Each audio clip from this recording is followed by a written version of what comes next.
Assalamualaikum warahmatullahi wabarakatuh. Perkenalkan, nama saya Nabila Anissa Lubis, NIM 1905036607, berasal dari kelas PBAS 3. Di sini saya akan membahas tentang perusahaan pembiayaan syariah. Yang pertama, definisi perusahaan pembiayaan syariah. Yang kedua, dasar hukum perusahaan pembiayaan syariah. Yang ketiga, fungsi dan peranan perusahaan pembiayaan syariah. Yang keempat, prosedur operasional perusahaan pembiayaan syariah. Yang kelima, perkembangan perusahaan pembiayaan syariah.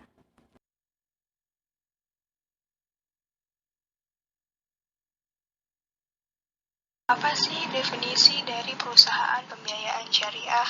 Nah, perusahaan pembiayaan syariah adalah badan usaha di luar bank dan lembaga keuangan bukan bank yang khusus didirikan untuk melakukan kegiatan yang termasuk dalam bidang usaha lembaga pembiayaan syariah. Hukum perusahaan pembiayaan syariah. Yang pertama, Peraturan OJK Nomor 28 PJOK 05 2014 tentang perizinan dan kelembagaan perusahaan pembiayaan.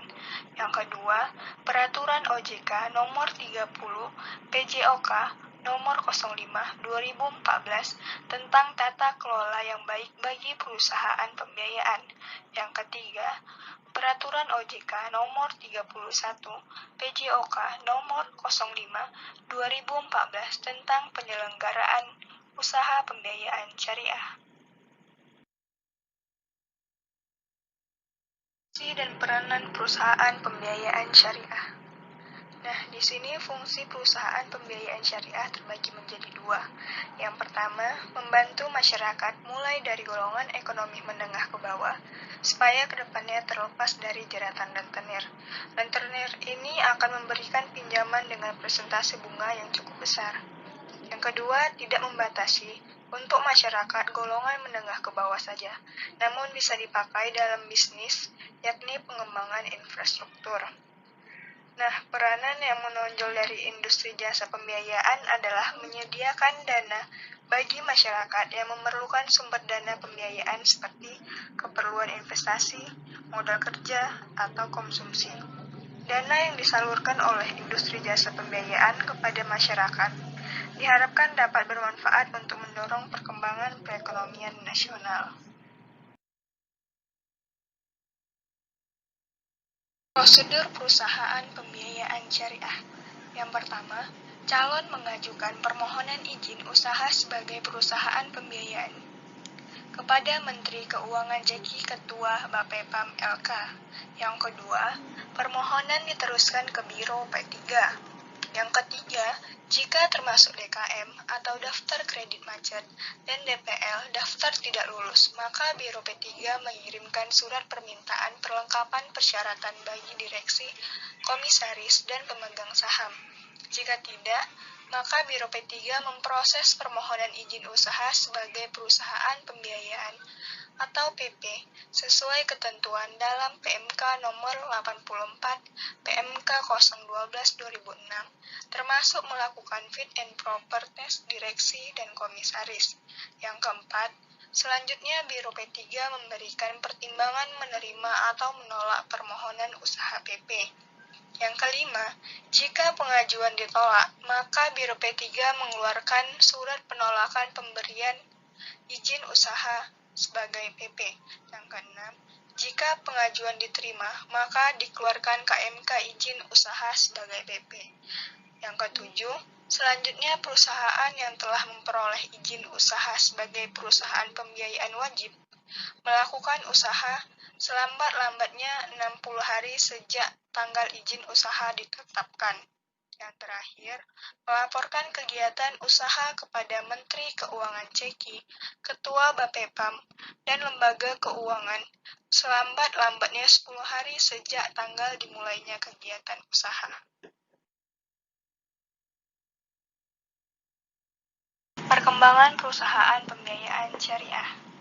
Nah, pada tahun 2014 sampai 2018, perkembangan aset perusahaan pembiayaan syariah mengalami fluktuasi dan cenderung menurun, sedangkan market share-nya masih pada posisi 4,8%. 39%. Pada tahun 2019, Otoritas Jasa Keuangan atau OJK mencatat sampai dengan Februari 2019, pembiayaan syariah industri multifinance merosot 31-94% menjadi 19,2 triliun. Ini riset perusahaan pembiayaan syariah.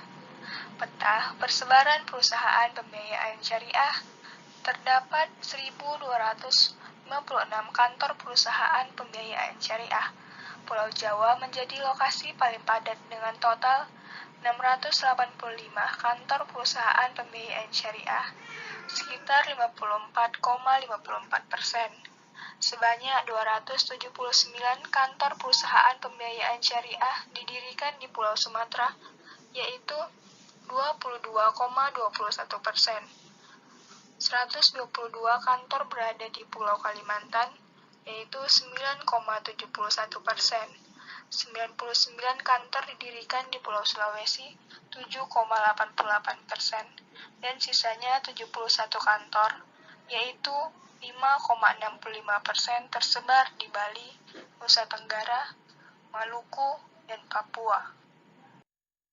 Profil PT Alijaro Indonesia Finance.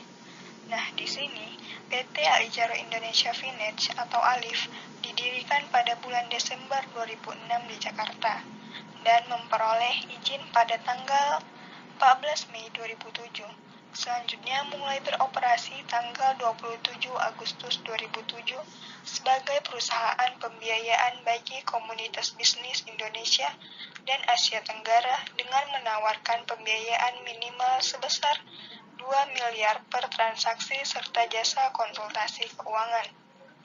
Pendirian ALIF diprakarsai oleh 3 lembaga keuangan terkemuka Indonesia dan Timur Tengah, yaitu Bank Muamalat Indonesia, Bank Boubian Kuwait, International Leasing dan Investment Company atau ILIC dengan penempatan modal awal keseluruhan sebesar 105 miliar.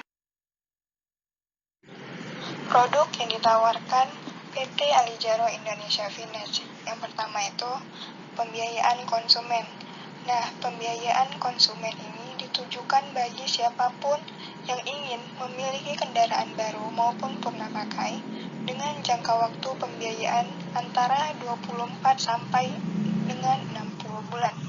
Yang kedua, pembiayaan mobil baru.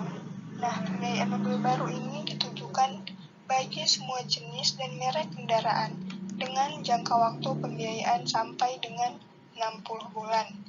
Yang ketiga, pembiayaan mobil purna pakai atau bekas.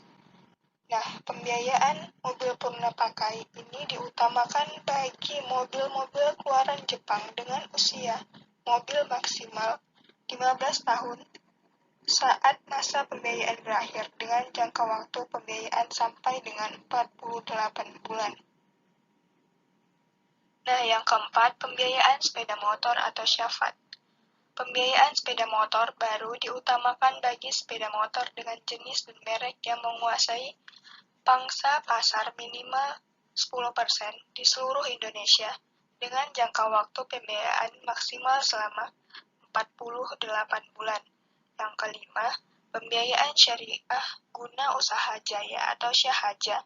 Nah, pembiayaan syariah guna usaha jaya atau syahaja adalah produk terbaru yang baru muncul oleh PT Alijaro Indonesia Finance yang terfokus pada beberapa segmen, yaitu biaya modal usaha, biaya pendidikan, biaya renovasi rumah, maupun ibadah haji dengan konsep murabaha. Dan yang terakhir, pembiayaan elektronik atau syamarah. Pembiayaan syamarah adalah produk terbaru yang akan mulai diluncurkan pada awal tahun Januari. Segmen pasarnya adalah membiayai semua kebutuhan rumah tangga khususnya pada produk elektronik seperti TV, kulkas, AC, mesin cuci, HP, home theater, dan lain-lain. Selain itu membiayai semua jenis peralatan mebel rumah tangga seperti lemari, sebeling, tempat tidur, dan lain-lain. Sekian materi yang bisa saya sampaikan, semoga bermanfaat bagi kita semua. Assalamualaikum warahmatullahi wabarakatuh.